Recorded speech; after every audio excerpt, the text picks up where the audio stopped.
तो वहीं न्यूज 18 राजस्थान के मिलावटी डीजल को लेकर के खबर पर कृषि मंत्री डॉक्टर किरोड़ीलाल मीणा की कार्रवाई ने मुहर लगा दी है। मंत्री डॉक्टर किरोड़ीलाल मीणा ने सिरोही के Rajasthan petrol diesel dealer association से इस मामले में दस्तावेज मांगे। इसके बाद इस बायोडीजल की बिक्री को लेकर के इसके तार पूरे राजस्थान में जुड़े पाए गए हैं और इस रिपोर्ट में देखिए क्या क्या खुलासे हुए हैं। डॉक्टर किरोड़ी का एक्शन मचा हड़कंप।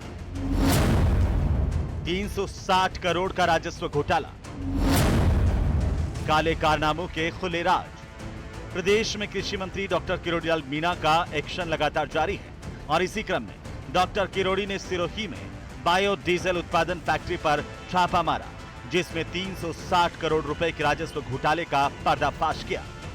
1/4/2025 से आज की तारीख तक 15 करोड़ रुपए इन्होंने जेब में डाल दिए सरकार की एक्सेस की। साल का हो गया 60 करोड़ और ये 6 साल के हो गए 360 करोड़, ये तो जेब में गए। मेरी राजस्थान सरकार का वैट का पैसा इस 360 करोड़ ये अकेला आदमी ले गया। 12 ऐसे और हम उनको देखेंगे बायोडीजल फैक्ट्रीज को। दरअसल न्यूज 18 राजस्थान ने कुछ दिन पहले ही मिलावटी डीजल को लेकर प्रमुखता के साथ मुद्दा उठाया था, लेकिन स्थानीय प्रशासन ने इस पर कोई कार्रवाई नहीं की।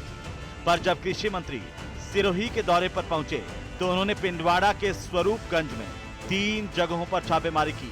इस दौरान उन्होंने कोटियार इंडस्ट्रीज प्राइवेट लिमिटेड के काले कारनामों के राज खोल दिए।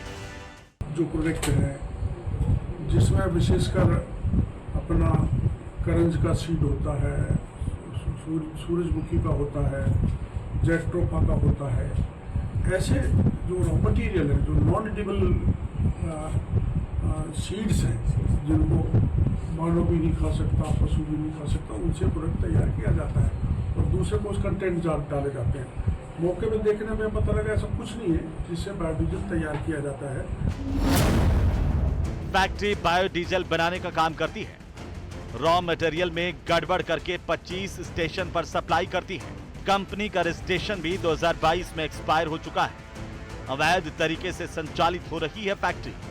करीब 360 करोड़ का राजस्व घोटाला आया सामने। करीब 80 करोड़ का माल एक्सेस करके बेचा गया।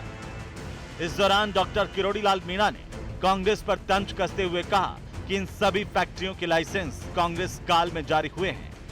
इसके बाद उनके लाइसेंस एक्सपायर होने के बाद भी इनको रिन्यू करवाने की जहमत तक नहीं उठाई गई और पिछले 3 साल से ये हर महीने राजस्व को 12 करोड़ से ज्यादा का नुकसान पहुंचा रहे हैं। सबसे बड़ी बात तो ये है कि सिरोही रसद विभाग को पिछले कई सालों से अभी तक इन फैक्ट्रियों में कार्रवाई करने की कोई जहमत नहीं उठाई, जिससे इनकी कार्यशैली पर भी सवाल उठ रहे हैं। न्यूज 18 राजस्थान के लिए सिरोही से प्रतीक सोलंकी की रिपोर्ट।